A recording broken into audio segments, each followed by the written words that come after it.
test is in 4 parts: Part 1, Part 2, Part 3, and Part 4. Now look at Part 1. Part 1. You will hear a podcast on Canberra's theme park. First, you have some time to look at questions 1 to 6.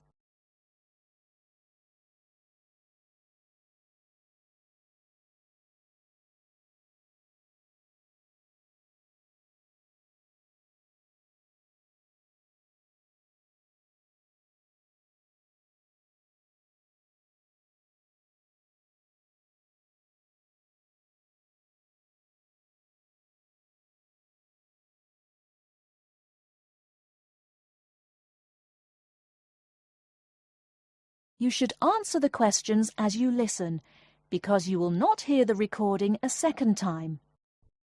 Listen carefully and answer questions 1 to 6. Welcome to Canberra's Park podcast. In the next few minutes, I'll tell you a little about the park and the amazing things we have to offer. We like to think that Canberra's offers more than other theme parks. Like them, we have a variety of exciting rides for people of all ages, but Canberra's also places strong emphasis on the educational experience for its visitors. Not boring facts, but lots of interactive exhibits. Although it's mainly an outdoor experience, we do have some indoor activities if the weather gets too dreadful.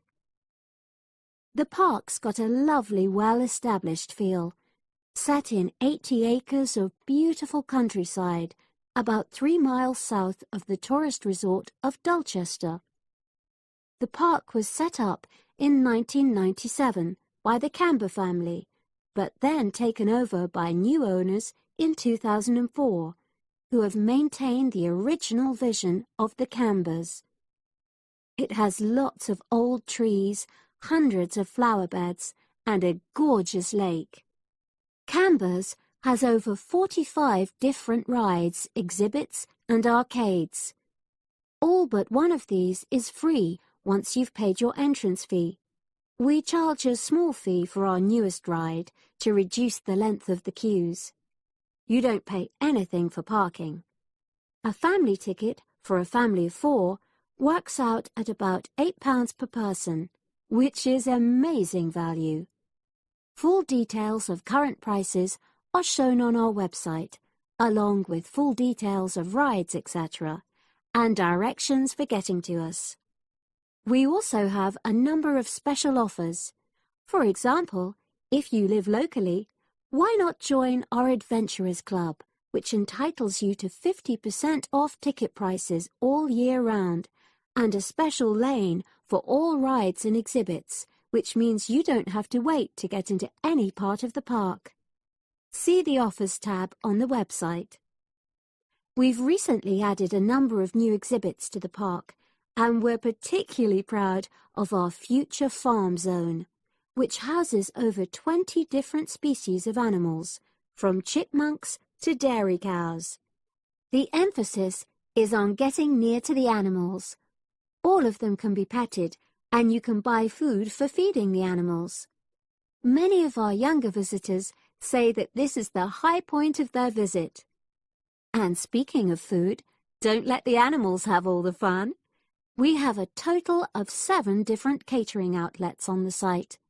We're open 10 to 5:30 all year round, and cold drinks and snacks can be bought at any time during opening hours.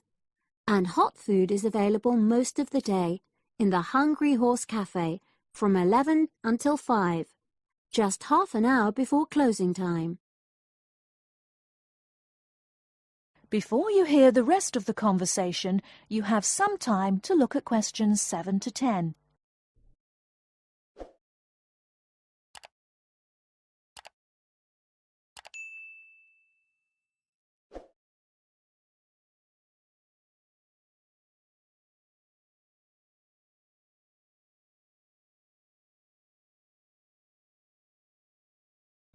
Now listen and answer questions 7 to 10. Now we want all our visitors to have an exciting time when they come to the park, but our first priority must be safety.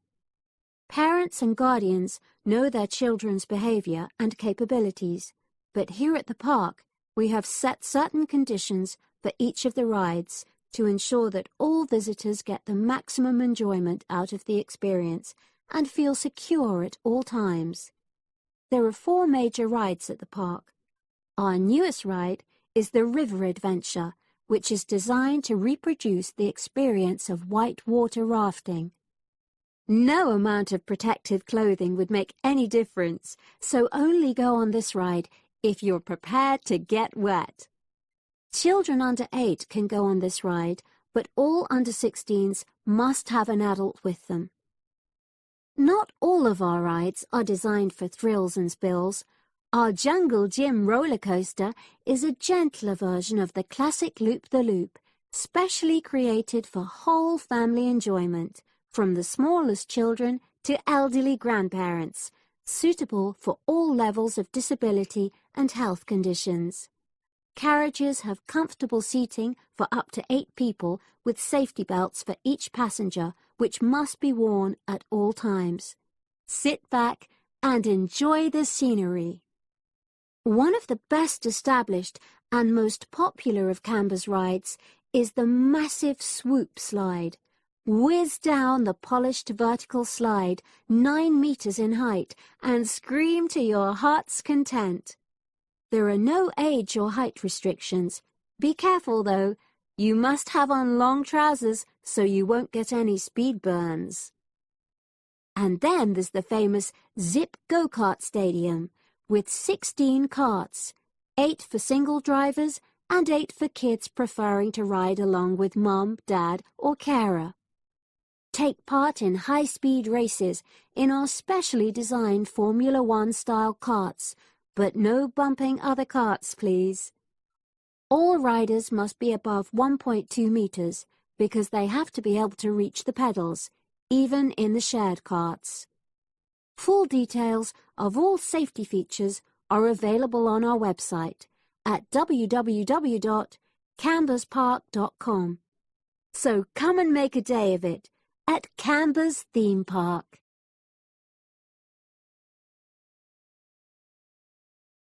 That is the end of part 1. You now have half a minute to check your answers.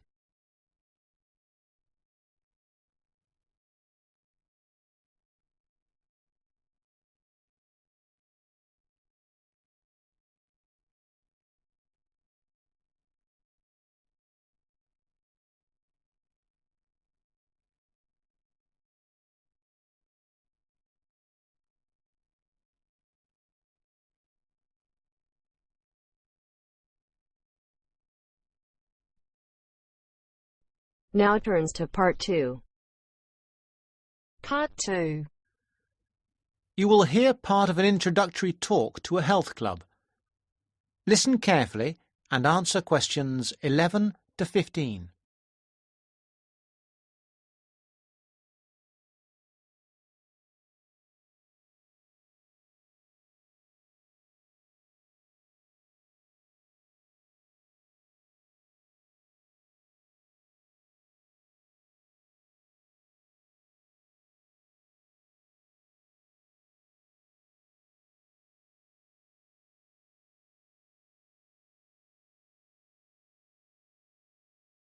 Good morning, everybody. I'd like to welcome you to Rose's Health Club, which is part of the nationwide Rose Group of health and fitness centres. Today, I hope to tell you everything about the Glenfield Centre and the facilities it offers. First, have a look at the map of the centre I have put up here. There's a copy of it in your information packs. As you can see, we have a range of facilities. We are here at the meeting point, next to the reception desk. If you get lost, which is unlikely, make your way here. The main feature of the health club is, of course, the swimming pool. This is a 25-metre pool divided into 3 or 4 lanes. Access to the pool is normally through the changing rooms for obvious reasons. To get to these, bear left as you come through reception, and as you follow the corridor, they are the 2 doors immediately to your right. First the female changing room, then the men's. If you follow the corridor right to the back of the building, you'll find one of our most popular features, 3 state-of-the-art squash courts. We keep them in very good condition, so if you're keen on that sport, I'm sure you'll appreciate the quality. Right then, I'm sure what many of you are thinking of joining for is access to the gym facilities and activities like yoga. We've got lots of space for this, and these are all situated on the left-hand side of the main corridor, opposite the changing rooms and squash courts. At the far end, you'll find the fixed and free weights room. There are lots of fixed weights machines, and you'll also find exercise bikes and rowing machines. Next to that, directly opposite the changing rooms, there's access to our sports hall. This is where yoga classes, martial arts, circuit training and other classes take place. We even have badminton and table tennis sometimes. OK, moving on from the sports, there are 2 other things to point out. One is a small door next to reception to the left as you come in. This takes you into the staff training room. This is important because you'll know where to find us in an emergency, and it doubles as a first aid room in those circumstances. Finally, last but not least, there is another corridor to the right as you come in, and that leads you to the cafe lounge on one side and the viewing area for the swimming pool on the other. Before you hear the rest of the talk, you have some time to look at questions 16 to 20.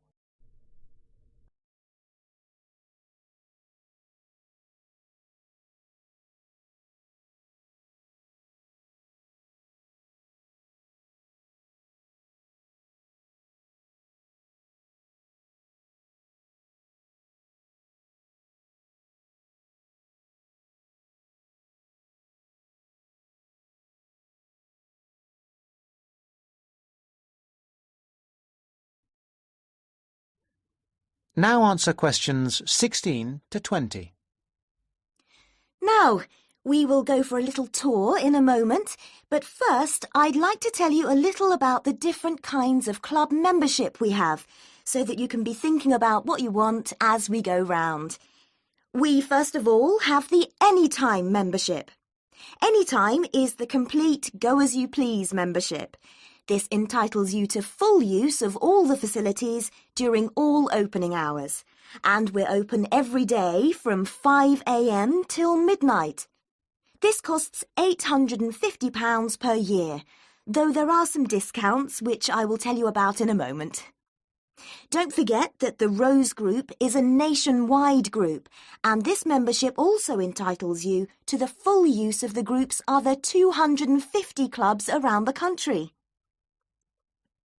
The Free Time membership is an off-peak membership.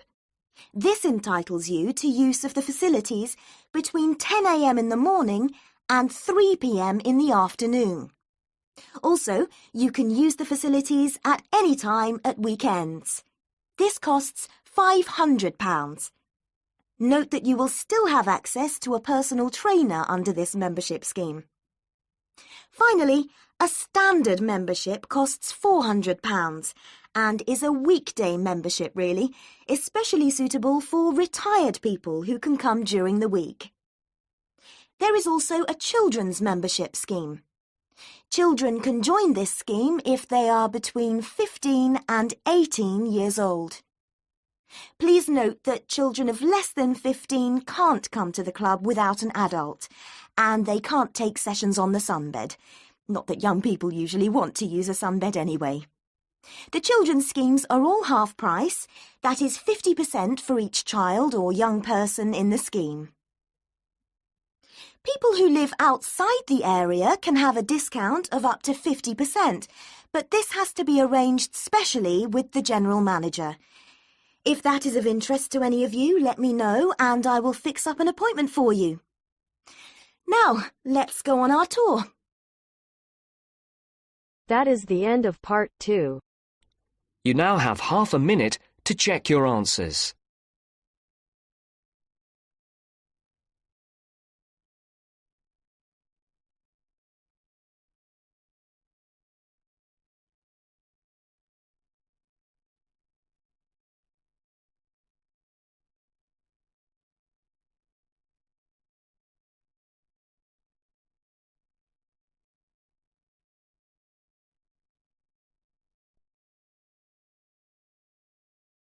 Now turns to part 3. Part 3. You are going to hear the rest of the talk about family history. First, you have some time to look at questions 21 to 25.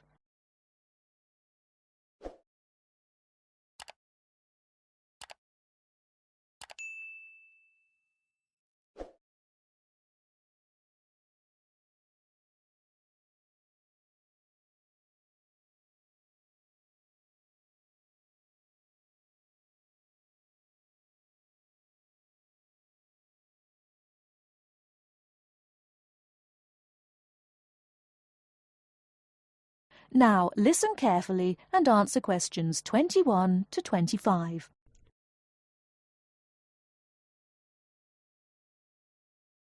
So, that's a few ideas about getting information. But what about methods of recording it? Of course, you can just write down what family members say. But it's even better if you can use a tape, so that you can record them as they're talking. Then you don't have to worry too much about making mistakes. You'll always be able to listen to it again. But whatever method you do use to record information, remember that it's very important to make a note of exactly how you got it. So, if you are using tape, always start the recording by saying the date and the place, as well as the name of the person you're interviewing. So, apart from people's memories, where else can you find information? Well, there are all sorts of documents, and they can be extremely useful. People keep lots of kinds of documents in the home, like photos or letters or diaries or birth certificates. And some people keep things from newspapers, like obituaries.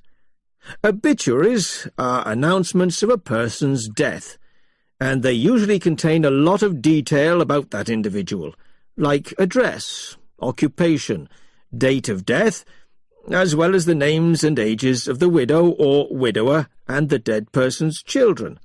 So, be creative. Look around your home or the home of your relatives for any items that might contain clues, such as these about your family history. Okay? Before you hear the rest of the talk, you have some time to look at questions 26 to 30.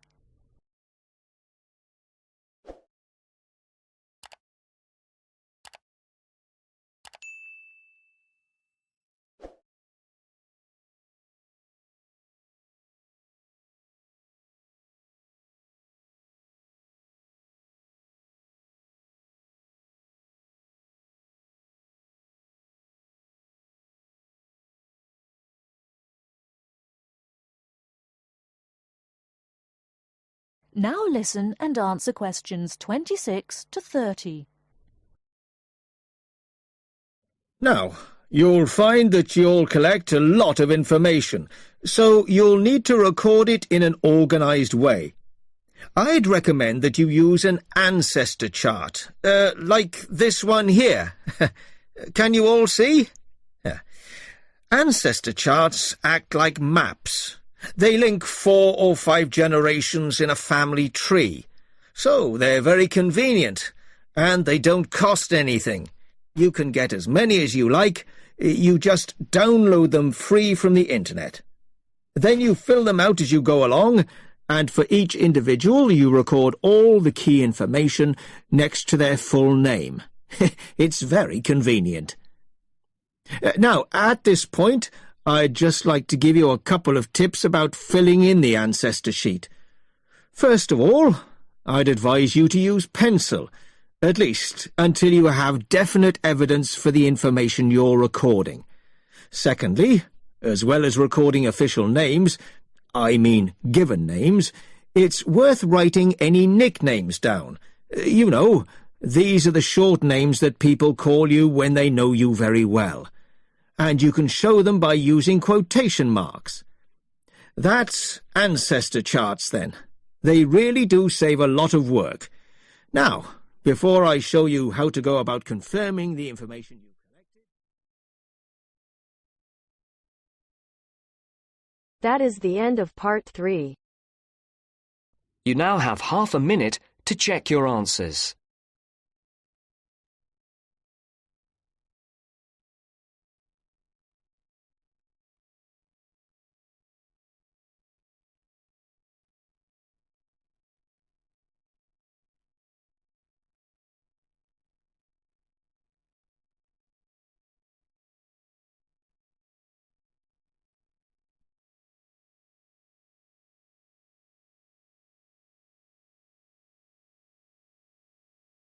Now turns to part 4. Part 4. Today I'm going to talk about my end-of-year project. First, you have some time to look at questions 31 to 40.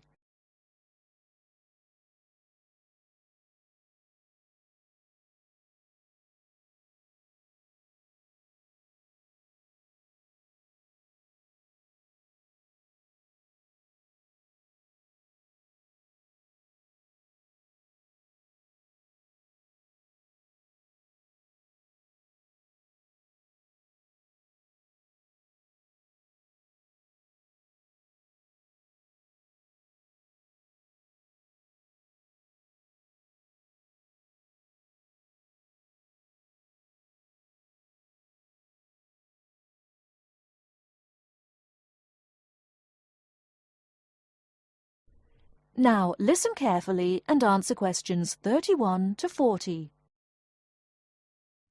Good morning. Today I'm going to talk about my end-of-year project. I wanted to find out why men and women tend to perform at different levels in particular sports.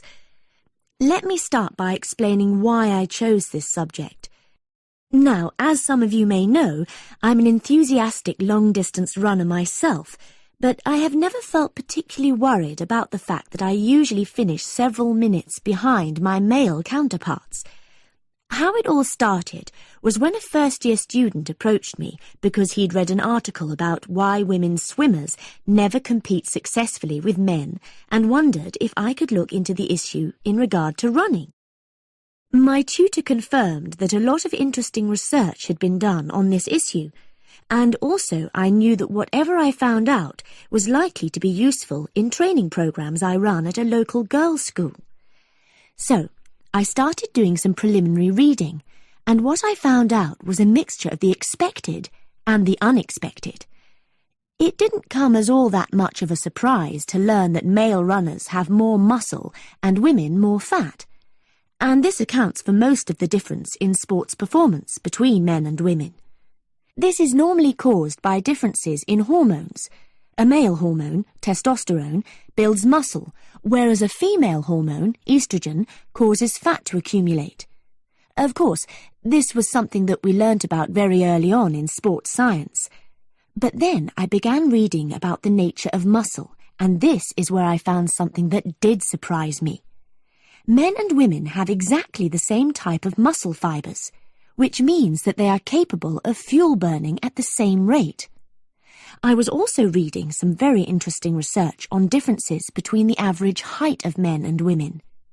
We all know, of course, that men are much taller on average than women, but what this means is that women actually work much harder because they have to take a lot more strides to cover the same distance. I hadn't understood that before I read this research. So, I set up my own small-scale research project to investigate some of these points and a few others. I asked for men and women volunteers from the University Running Club, and I timed their speed in a race. Then I worked out proportions by dividing a person's running time by their height. and what I found was that by this measure, men were only slightly ahead of the women. For my second experiment, I put weights on the men's shoulders, so that the men and women would have the same height-to-weight ratio. I found that under these conditions, the women actually ran faster than the men. In my last experiment, I decided to look at what is called elasticity, by measuring how high the men and women could jump. And I found that my male and female participants had equal levels of jump power.